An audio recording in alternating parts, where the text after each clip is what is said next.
Chris Haynes, senior NBA insider, soon to launch Haynes Briefs YouTube show.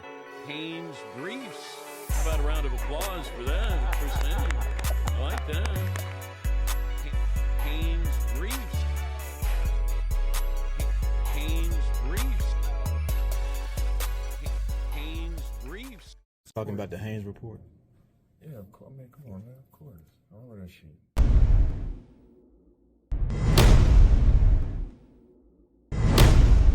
Everybody, welcome to another episode of the Haynes Brief Show here on YouTube. And again, I want to encourage everyone to please subscribe, share, and comment. This is a community that we want to continue to build upon. And I think this next guest that I'm going to have on, momentarily is going to definitely help us build upon that. But again, instant notifications. If you want to know when we are dropping episodes immediately, sign up for instant notifications and receive instant text when we are live. And right now, so we're going to step into, we all know we got the playoffs, and we know we got a couple of teams eliminated since the last time. I just want to make sure you know I charge you right now. You on YouTube? Listen, man. Listen. You look at you, man. You increasing your audience.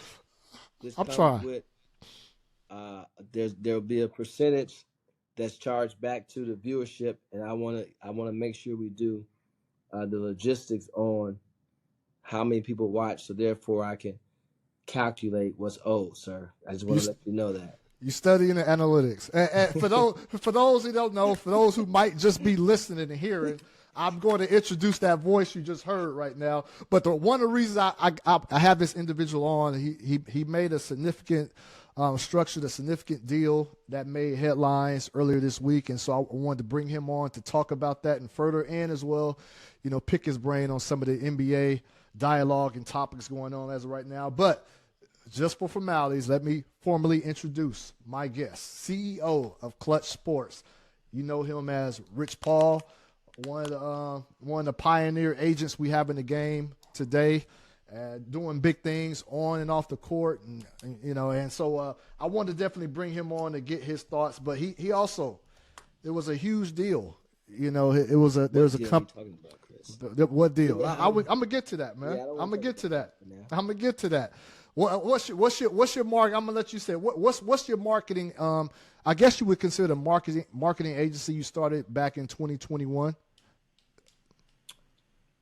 Before, don't even talk about the deal. Talk about that right now. Talk about the marketing. Yeah. Adopt is a company I started with two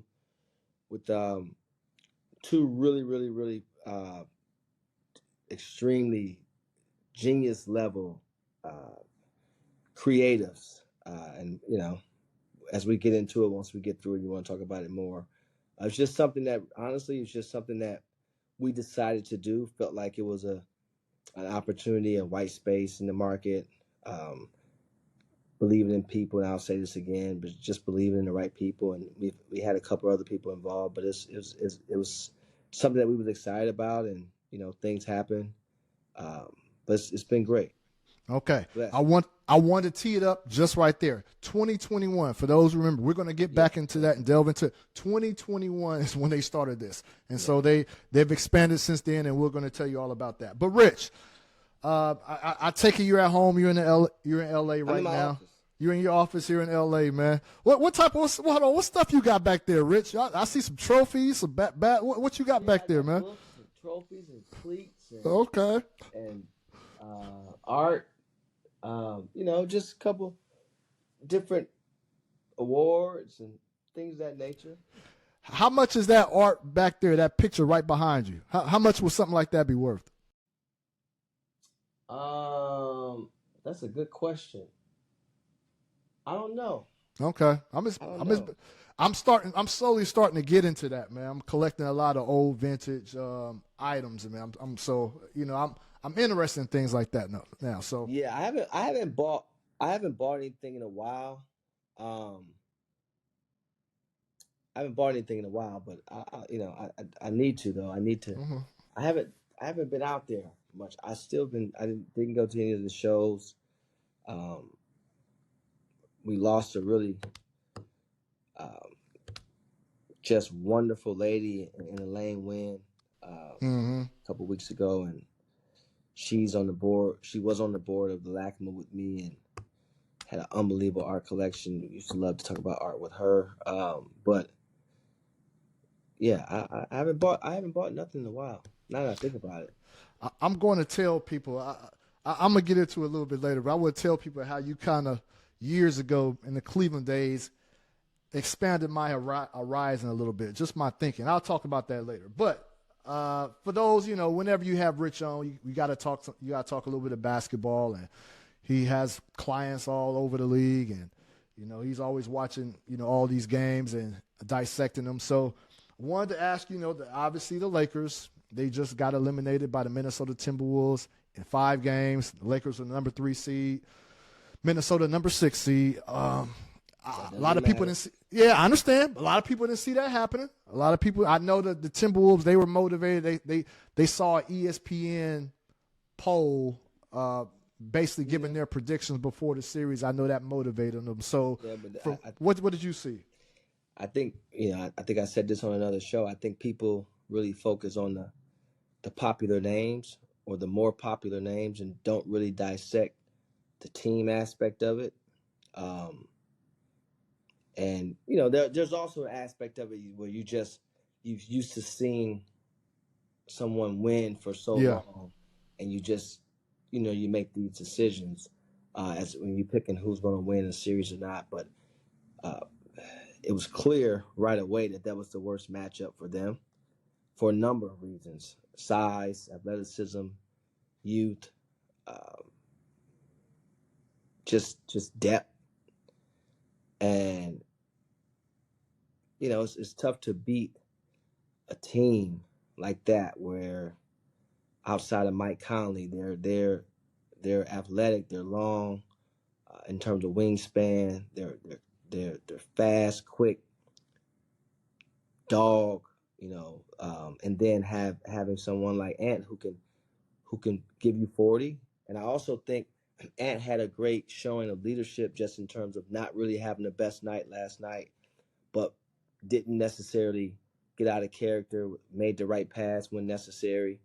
And so that Minnesota team was in the Western Conference Finals last year. I think people put so much into the regular season and how that goes, but that was no surprise to me. I think I stated it when I was on Pat McAfee's show, like, this is not going to be an easy road. Obviously, I try not to get into who's going to win or lose, but the parity in the league throughout is just, as you can see in these playoffs, even that Knicks-Pistons series, there was some lopsided ones, obviously the OKC series and the Cavs series, but I know the Orlando-Boston series was 4-1, but Orlando, they're pieces too. They played. Really, really being competitive, and they played. They had guys compete. Very well coached team, and so it's no surprise to me. I really didn't, and I said this on the show as well. I just really didn't think that the roster for the Lakers was anywhere close to a championship type roster, and that's not making excuses. That's just a fact. And it's very hard to build a team for today and tomorrow. It's like anything else. You got to have, the cupboard can't be bare. You got to have assets. You got to have cap flexibility. You got to have draft capital. You got to have guys that's developing into or playing at a level in which you're getting a production, and they might be making X amount of dollars that's not as effective to your salary cap, but you're getting, you may have a guy on the roster at $8 million, but you're getting $20 million production out of that player. And so you kind of need all those things. But when you lacked as much as they lacked, and then obviously you want to have to be dependent on the 2 biggest names. If our game has taught us anything, you cannot depend on names in this league. I remember in the 2004, the Lakers had all those names, and they ran up against the Pistons, who had a great balance. And we've seen what happened in that series. You just can't depend on names in this league only. Yeah. Right? Obviously, you need them, need them for sure, but you can't depend on names only.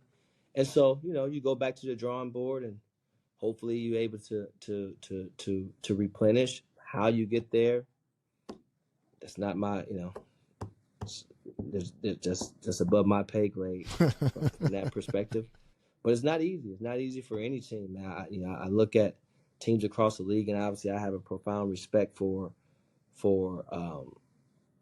all people that we deal with on a daily basis to know how to understand, different from the average fan, but to understand how hard this stuff actually is. But you also got to help yourself over time. You have to help yourself over time, and the smallest things can set you back so far. And that team you were talking about, that Lakers team that had all those names for the youngsters that might be in here. He's talking about the Lakers at one point had Shaq, Kobe, Gary Payton, and Karl Malone on the team, and they fell short to that Detroit Pistons squad. You mentioned one thing about the Lakers. You said size. They didn't have the size as well with athleticism.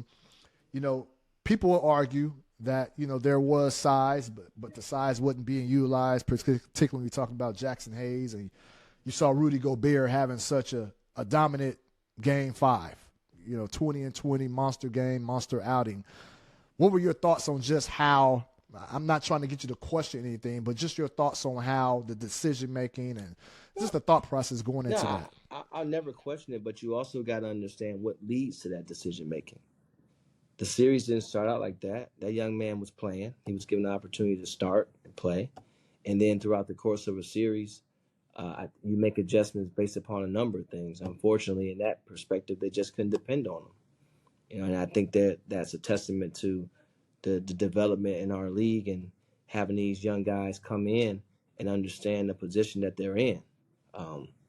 Unfortunately, you're in a do-or-die game. You get a technical foul in the first quarter of a do-or-die game as a role player. Those things are just unacceptable. You cannot do those things. And so there has to be accountability on everyone, right? And I think a lot of times young players come into our league and it's just, oh, I'm just playing the game of basketball. No, it's a very high level job that you have, and there's a dependence of you understanding the moment, and there's a dependence or expectation of you knowing what you can and cannot do, and I think that's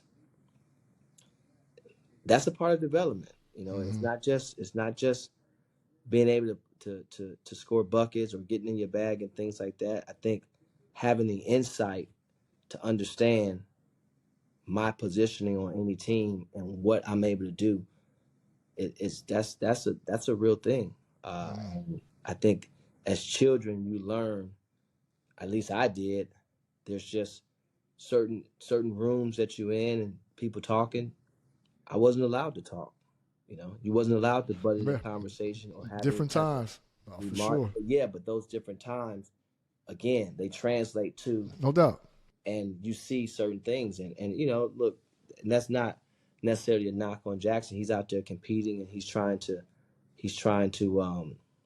bring the fire and things like that. But it's all the way up to a certain point, and then the coach make the decision. He can't do anything about that. I'm sure he would love to get another opportunity, but he handled it with professionalism, and said all the right things. And so, you just try to learn from those experiences. I think he has a ton of talent, and obviously could have been used, or could have, I don't know if it would have changed the outcome of the series, but because it looked so lopsided. But again, like the coach said, like JJ said, also, you have to sacrifice something. So if we go big, if we play whichever person, Vando, whomever, then we give up something. Give and take. Yeah, give or take. But, you want to get stops, but then the way that everything is constructed, where do you go on the offensive end, right? And so look, you hate to be a backseat driver and things like those, situations like those, but everyone has their opinions on it, but you just got to go back to the drawing board for anybody, right? I think the Heat's in the same position. I know that wasn't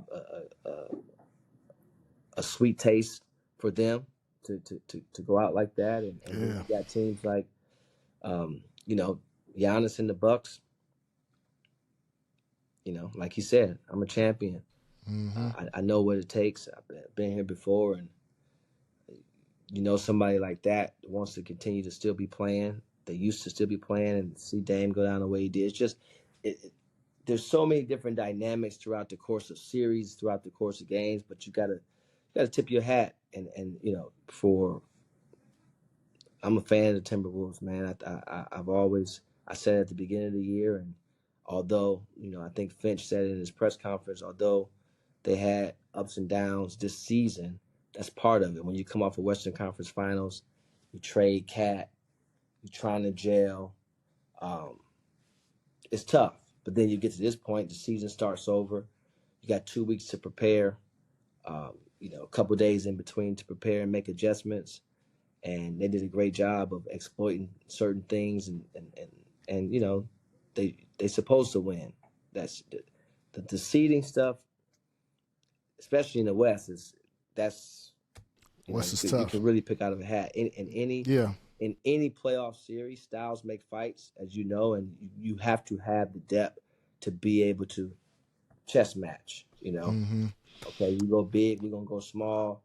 We're gonna go big with you. You see the Rockets. They play too big sometimes. Sometimes they got Adams and Sengun out there. Same with OKC. Sometimes they go Chet and Hardenstein. So you got to be able to, or they may go small and put Chet to 5. Like there's so many different ways to do it. You see the Cavs, they're doing it too.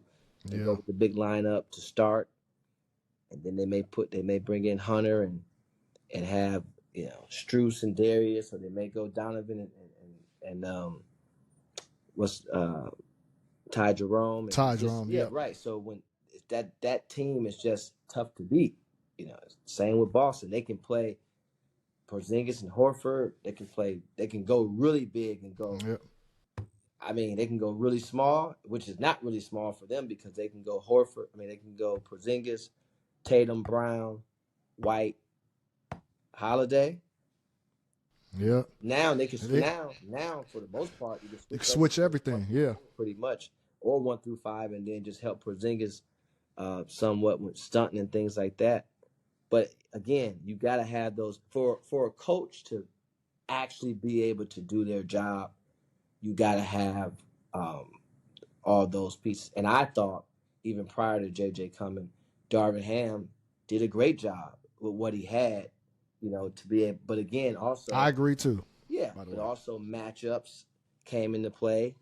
You got Memphis, you got Golden State, and so you need a little bit of help every which way, and then obviously, the players got to play to the level that they know they can, and so I know that was a little long-winded, but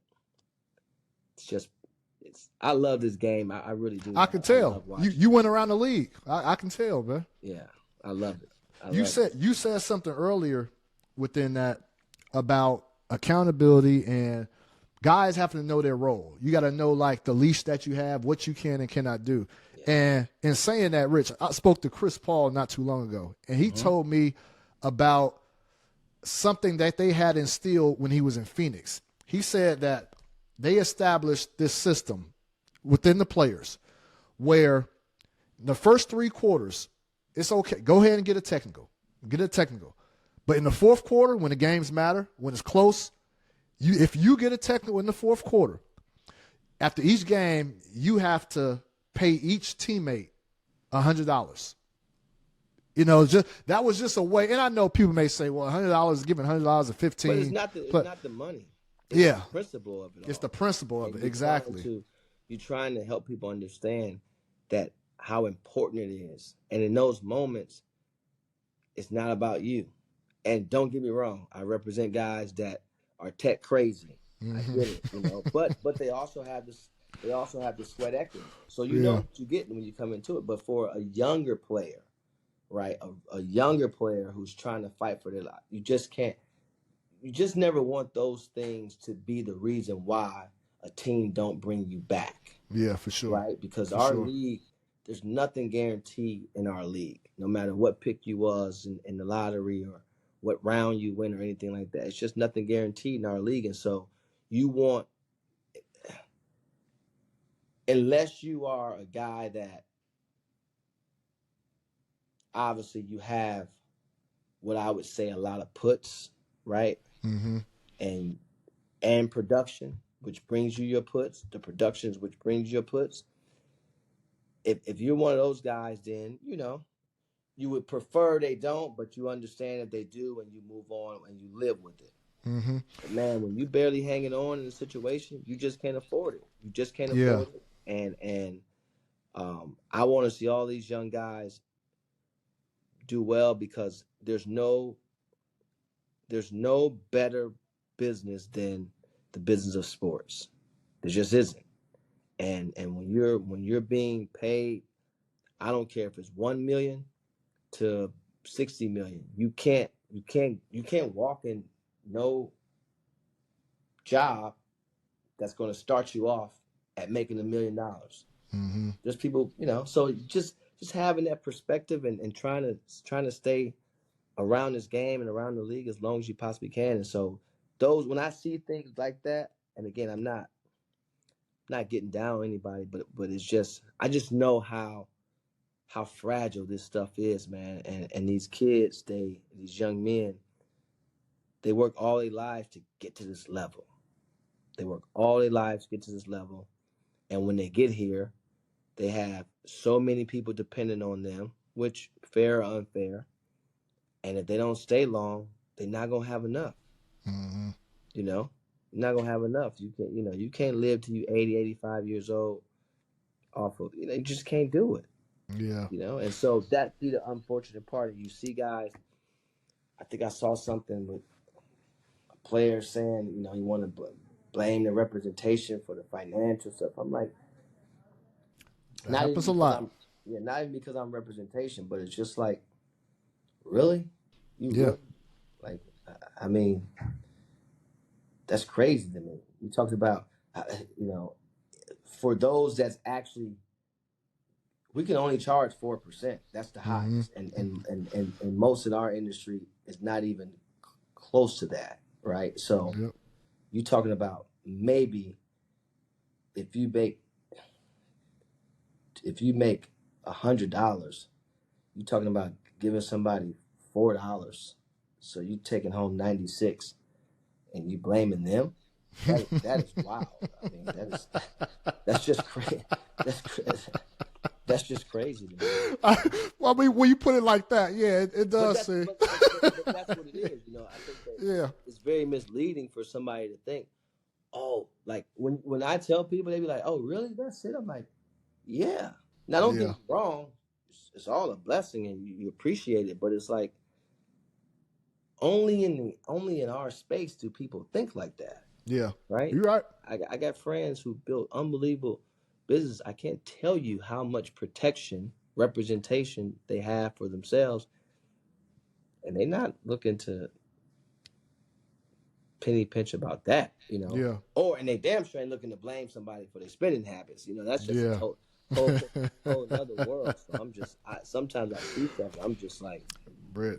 Wow, that's Rich. That's why I tell you, man, that the agency business, man, like that's a cutthroat world y'all in, man. It's not for the weak.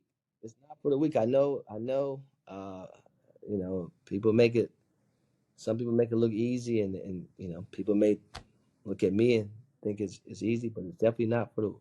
It's definitely not for the weak. That's for sure. I remember, Rich, it was back in February, and I'm mentioning this. It just came up in my head right. I'm mentioning this because you, in a strange way, in a small way, minute way, you're kind of in the middle, but not really. But the reason I say this, the Luka AD trade. I remember when you when the trade just happened and you were in Dallas, you sent me a photo and you were a cowboy. Yeah, I had embraced my Dallas people, man. And my Lucchese boots. I went to Wild Bills. In Dallas. They treated me great in Wild Bills. Beautiful hat. Oh man, you was wearing that thing all around the arena, around the corner. Listen, I had this AD's first game. I had to embrace my Dallas people. Man. I'm going back. Golly, I'm going back. We we had we had the Dallas Cowboys first pick in the draft this year. Booker, man, great. They got a great one. That's right. That's right. Congrats. Yeah. We had 5 guys going in the first round, 7 in the top 50, man. So, you know, and so I'm gonna be back in Dallas and see those guys, and so yeah, I'm gonna have my cowboy hat on too. You something else, man. Right. But you're going all the AD Luka is always going to be something that people are going to monitor as far as like who's going to, I guess, win the championship or who's going to go first. People want to know, want to see who is going to get the best of this deal. I know AD, if he doesn't showcase himself to be someone who was worthy of being included in this trade for Luka, like, can you just speak to that dynamic, like this thing that we're going to always like look at that trade and view it from a successful lens or not? It's so misleading. People can keep the player. The player, that's not on the players. And as a matter of fact, you can take it a step further.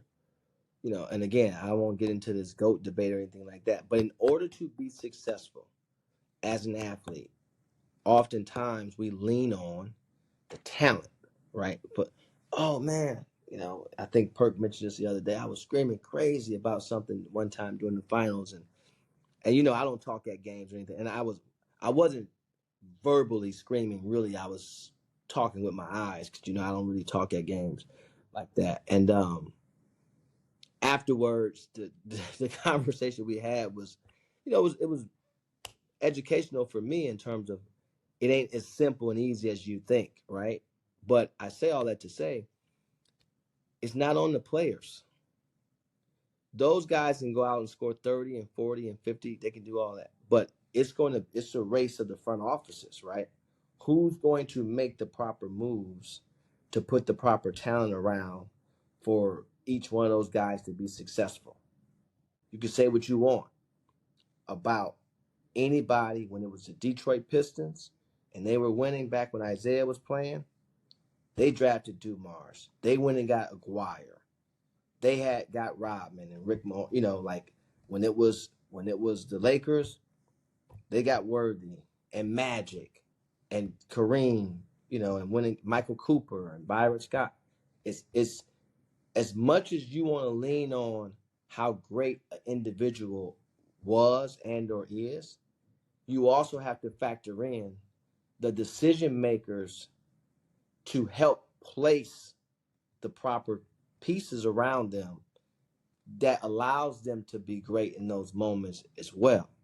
And we get confused. Take Tim Duncan. No offense to any franchise, but he was drafted to the Spurs. David Robinson was already there. When they took Tony Parker, people didn't know who Tony Parker was. When they took Manu in the second round, people looking around like, what's good? But again, Tim Duncan wasn't making those picks. Or those decisions at all. And then there's the little things within the organizations that work. Wives on the plane, making sure they don't practice too much, or the creating the whole idea of load management, whatever the case may be.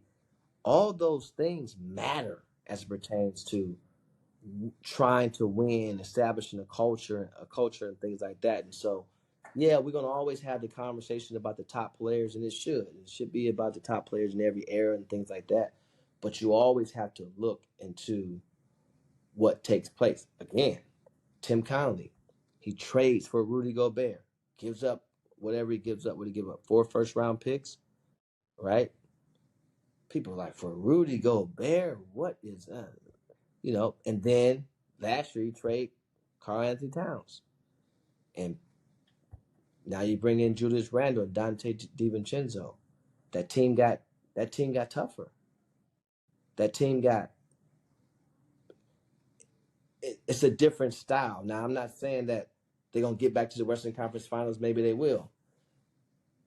And I'm also not saying that they wasn't tough with the guys they had before.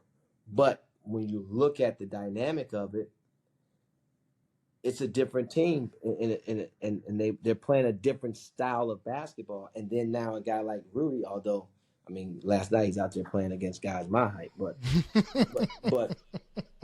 you know, just in you know, like he's there. Yeah. He's 7'2". Yeah. And Tim had this idea of whatever he wanted to do. Yeah, he had this vision. Yeah, he had this vision, and he brought. To your point, it's the race is on. Like you said, the race is on for the front office. Okay, that blockbuster trade was made. Now it's about putting the guys around them to. Yeah, that's step one. Nine other steps.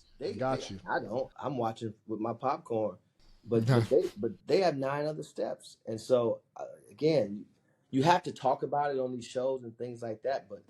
It's so, you know, everybody has so far to go. You had Rich. You had obviously, man, representing a guy who's been the best player for so long, and LeBron James, and going into, man, this what is 22? 23. It will be, yeah, it will be 20. He just finished year 22. Yeah, he was finished with 22. You know, questions surrounding his future, and I think most people believe this is not any intel or anything like that. I'm like, the year he just had, I have a hard time seeing him call it quits now. But you know, he said he would talk to his family and consult with you on that. He's been saying the same thing for 15 years. Yeah, I mean, but it's gotten real. It seems like it's gotten real over the last 3 years. Well, it's gotten real because of his age.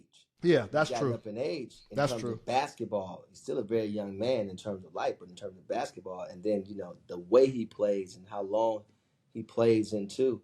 But you know, listen, when he decided to leave Cleveland in 2018 and come out to LA, you know, the thing I told him was, you know, you have to start enjoying your time. You just have to, you know, you have to start really allowing yourself to enjoy your time.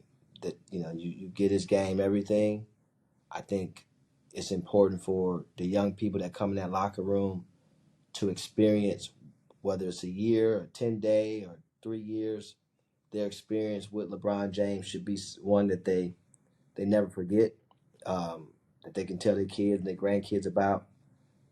And you don't owe anybody anything. You know, there's nothing else for you to actually accomplish as a basketball player. That was before the championship in 2020.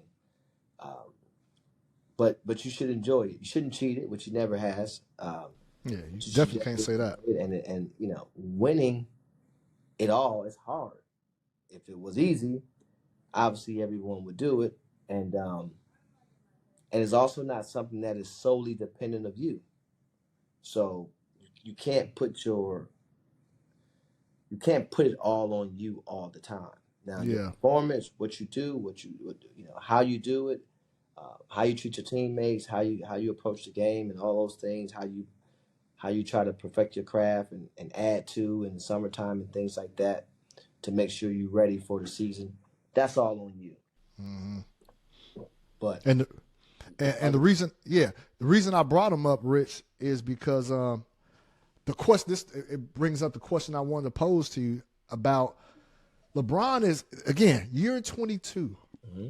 And you go on social media and you hear people talking about, well, he didn't score 10 points in the fourth quarter. He didn't do this. He didn't do that. And I'm like, I'm thinking this is year 22. And he has Luka, who's they've already established as the number one offensive target for the team. Mm-hmm. But so I want to ask Rich, with all that being said, and people talking about, you know, because you tell them enjoy your time, and you're supposed to at that later stage of your career. And then you got people talking about, well, I see LeBron smiling with Anthony Edwards. I see him talking to the other teammates as if he's not really out there competing. When you hear all that and see all those things, like, do you really get a sense from your vantage point that he's really underappreciated? You know, considering he's the top 2 or arguably the best player ever. Like, do you get that sense? You know what? I try not to allow myself to allow that energy to creep into my space, because I know for those of us that know this game and love this game, and they feel a lot different. His peers feel a lot different and things like that. And sometimes a pair of lips will say anything, man. People just say stuff just to hear themselves talk. But everyone has their own opinion, and they pay their money to have that opinion, given that they watch it on the streaming services or have the opportunity to catch games. But a lot of it is unrealistic sometimes and unwarranted. But you can say that for a lot of people. That's part of the fandom in it all. That's part of what makes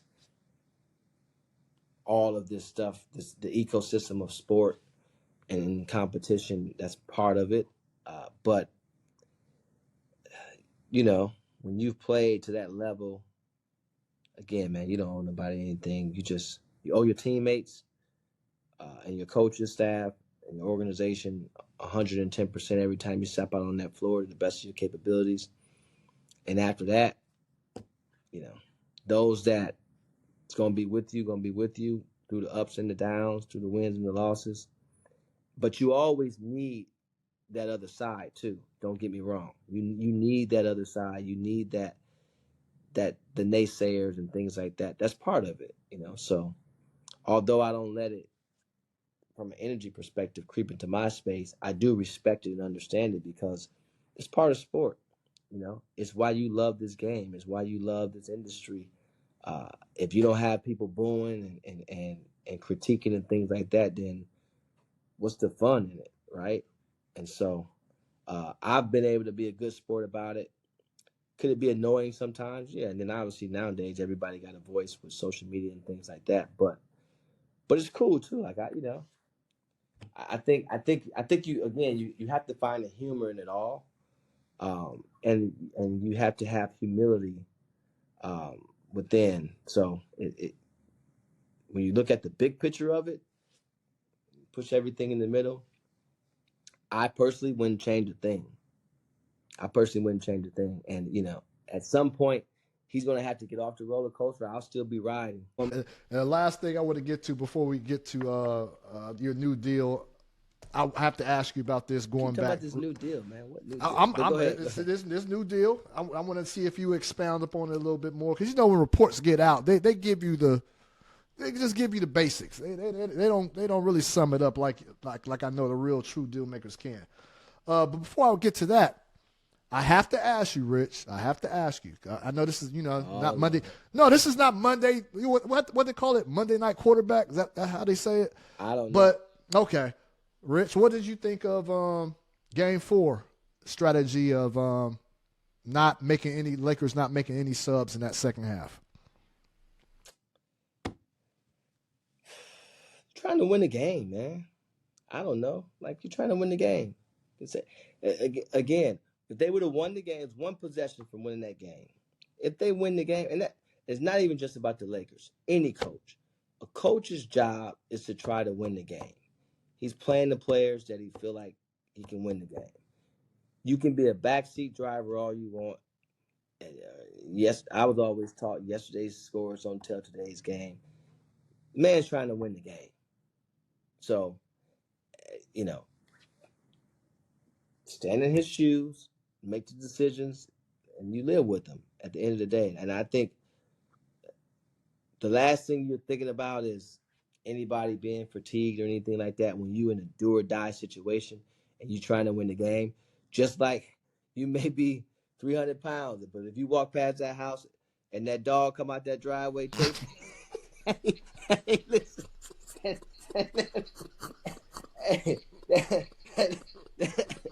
That dog come out that driveway barking. Listen, you taking off, and you gonna have to hit that gate. And guess what? In the normal instance, you may not be able to hit that gate the same way, but out of fear, you may jump that gate in a single leap. And then you worry about the consequences after. Yeah, you worry about that later, man. Listen, I've been there before. You know what I'm saying? So, listen, and nobody's trying to think about, man, who tired or who ain't, who's been in, who ain't. That's for the regular season, man. Right now, man. it is do or die. We fight for our lives, man. Okay. So, All right. Okay. I'm just saying. You know, That resonated with me, man. Yeah, you could be tired, man. You could be tired leaving work. You know what I mean? Listen, man. I done been there several different ways. You know? Oh God. Okay. I got it. Point taken. Point taken. Rich. Early this week, again, everybody, we're here with Klutch Sports CEO Rich Paul, one of the more prominent agents we have in the industry, not just the NBA. He had a very significant deal that was reported earlier this week. We talked about it up top a little bit. The company he founded, marketing company he founded back in 2021, Adopt, they were acquired by the Publicis Group, which is one of the biggest groups out there, biggest companies out there in that space, and they acquired Adopt. And so this is, what from the news reports, Rich, and from what they're telling us, this is a really big, significant deal. It's giving you more of a footprint. It's giving you more resources. And I want to, and again, 2021 is when it was founded. So in 4 years, you built it up to a point where it's this big. Or are you prepared to reveal what it was acquired for, Rich? Or are you breaking news here? No, I'm not. Oh, okay. All right. Some of this is they got the point across with whatever numbers is out there, but yeah, it's definitely significant, and it's something that I'm extremely proud about. I think oftentimes, one of the things about me, and you know this about me, Chris, I never allow myself to be put in a box, and I've been able to diversify my portfolio, all from an opportunity that was given to me by, again, a brother of mine, and now, and been a client of mine for a long time, and in the start of something, right? I think oftentimes people look at the start, but people don't count what I call the yow, which is the yards after the opportunity. And so when you're allowed an opportunity for something, that's one aspect of it, right? And so I was allowed an opportunity where I was able to. I never made no more than $48,000 a year with that particular opportunity, and then I went on to have the yards after that opportunity go to obviously building Klutch and things like Adopt, Klutch Athletics, and so on and so forth. And so, more important than obviously the sale and the acquisition, and Publicis is an unbelievable company, and we're going to do some great things with them. You don't get there without the right people, right? Great partners, and both David Creech and Joshua Moore, in addition to some of the other team members that was there to start for us, and Farah and Matt Prisker, and then obviously you need a team to get the deals done and things like that, which we had a tremendous amount of help led by Alex Cohen, and was able to have a great law firm or legal counsel work with us on the deal to make sure everything was right. And it was great, significant. We look forward to the work and working with them. But when you think about it, I think this is my third or fourth acquisition I've been a part of, which is, a blessing. It's timing. 4 years, forget about it. We wouldn't have never guessed that. It's quiet. The company is in Portland, Oregon, and we have a great team. I was able to meet everyone on the team, the offsite that came down. It was great and doing great things. But again, I think when people look at me, sometimes they only see one thing and they attach it to another thing. And again, I'm blessed for all those opportunities. But anybody that knows me know that, my brain never stops racing. I'm continuing to work and focus on things, and my partners here across Klutch and UTA, and just being able to help, just being able to be a great teammate. But this was something that I'm extremely proud of. And again, when we started this company, we didn't start the company and say, let's start a company to sell it. So it wasn't about the money aspect of it. We started a company and said, hey, let's start this company. Let's be great at what we set out to do let's make sure that we execute at a high level for every client. And in 4 years, I think we had, I don't know, 18 clients, and major ones, from Lululemon and North Face, Athleta, Okay. Fortnite, Epic Games, Netflix, Gatorade, Taco Bell. That speaks for itself right there. Yeah. And we're doing great brand work, great creative work. And again, it wasn't loud. It was quiet. I mean, the initial launch, when we initially announced, it was in Forbes from a business perspective, but no one really knew what exactly it was. Mm-hmm. And then, again, like I said, both David and Josh, those guys are geniuses, man. And sometimes it's about just having the right people too. And I definitely was able to have the right partners in that. The two gentlemen that you see pictured with me. Yep. And we have it right here. Great. Yeah. So we're extremely excited about that. And the cooler thing about it is, oftentimes I think in the representation business, it just from an athlete perspective, just in general, you're often fed with a small handled spoon, and I know people around a lot of athletes, it's hard, it's hard to try to find your footing and things of that nature. And I've been able to be blessed to build companies. And I've always said, I think I said this back in 2006, the true success for me is being able to impact situations and being able to provide for others. And I look today and I don't know, I think I have over 300 staff members across several different companies. And it's just a blessing to be able to help others and to win with other people, and not just make it about yourself, which is great. But again, I'm not stopping there.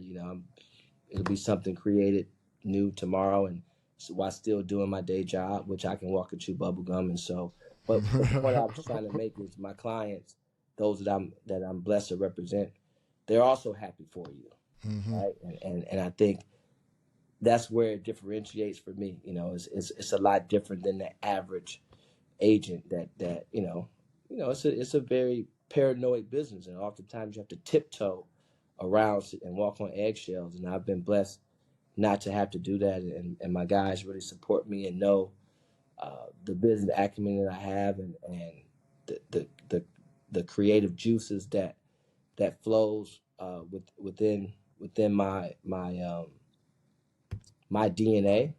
And I'm an entrepreneur at heart. My dad was an entrepreneur, and so I'll continue to innovate and build. And God has blessed me, though, man. God has really blessed me. I'm happy to be an example to my peers and colleagues, and also to the young men and women out there that may not know what they want to do. And again, you never know when the blessing is going to come your way, and just try to keep your head down and work hard and believe in things. And so, yeah, so that's, but it's good. It's good. I again, try to not to shine too much of a light on it, but,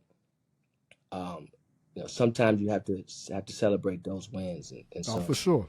I haven't bought myself anything. I don't plan on it, but I just got on my knees and said a prayer. I really just thank God, and then I came back to work. No, that's dope. That's dope, Yeah. man. Congratulations, Rich, man. Somebody have seen you from the ground up to what you've accomplished to this point, man. It's truly remarkable to see in such a short time. And I want to end it with this, Rich. It's a two-part question on this same topic real quick. Number one, you started the company in 2021. Mm-hmm. That's during the pandemic. I wanted to know, was there any hiccups? Was there any slow footing process due to the pandemic? And then the second one, before you start, the second question to that, you alluded to earlier. People see you, or your competitors may see you doing all these other deals on the side that don't pertain to just being an agent, and they might try to use that against you and say, well, Rich has 1 foot out the door. He's not, you know what I mean? So can you speak to And that maybe part 2 as well? feet in a different door. Okay, that too, that as well. Yeah. To answer your first part, look, we started the company, and obviously, anytime you start a business, you got to raise capital. We were able to raise a small amount of capital that, oddly enough, we never touched. Still sitting there to this day. And so that's just a testament to my partners, and they hit the ground running and rolling and was able to build the business. On the other question you said, look, I think that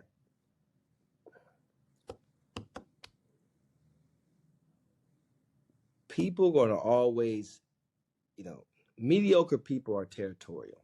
Let me just say that.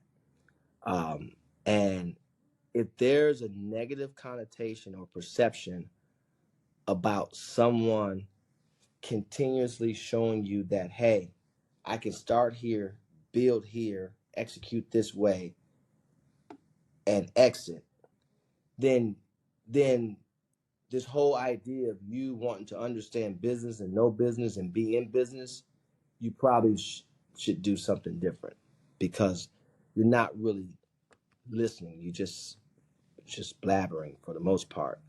So you can't worry about what people say. But what I won't ever be boxed in. I won't ever be limited to just doing one thing.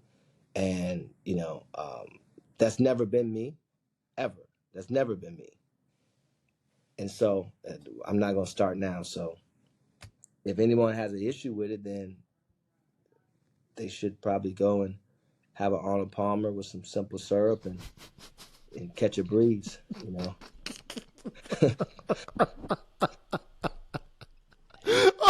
Rich, I have to I have to promo this episode with some snippets.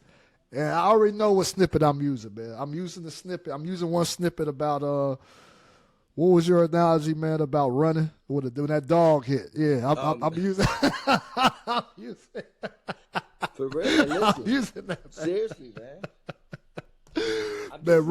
I get you loud and clear. Mind, man. It's the mind. Yeah. You're not fatigue aspect of it. When you get to a certain point in life and certain things, certain situations, your mind, your brain, I don't care how many weights you lift. You see all these guys lifting weights and one leg lunges and flipping and slide. Man, your brain has to be the strongest muscle. For sure. Your brain just has to get you through. And I really believe in that. I'm not the biggest or the strongest or the fastest, but man, the way I think and the resilience that you got to have within to be successful in any business, and especially in my business, as you know, it's the battle of Bunker Hill. No doubt, man. Every day. So, that goes. Rich, I appreciate you, keep bro. grinding. Yeah, no doubt. You've been grinding for a while, man, and it's paying dividends. So I want to thank you, man, for coming on this show. And listen, man, you was talking about getting some equity in this show and trying to look at my analytics. You know what? Just worry about your company right now. Let me build this up, because right now I'm in that 2021 phase you was when you first started the doc. So let me get it out. Miss Haynes, I'm talking about your mom and dad. Listen, your parents. They gonna ride with me. They already know they're my people. So listen, we gonna help you get there. Hey, Pop said thank you for the gear, man. I think I showed you the picture, man. Yeah. Stop going. Listen, you better quit taking all them trips to the grocery store. Ain't that many trips to the grocery store now, Pops. You got that tracksuit on, looking good now. Yo, get my Pops in trouble, man.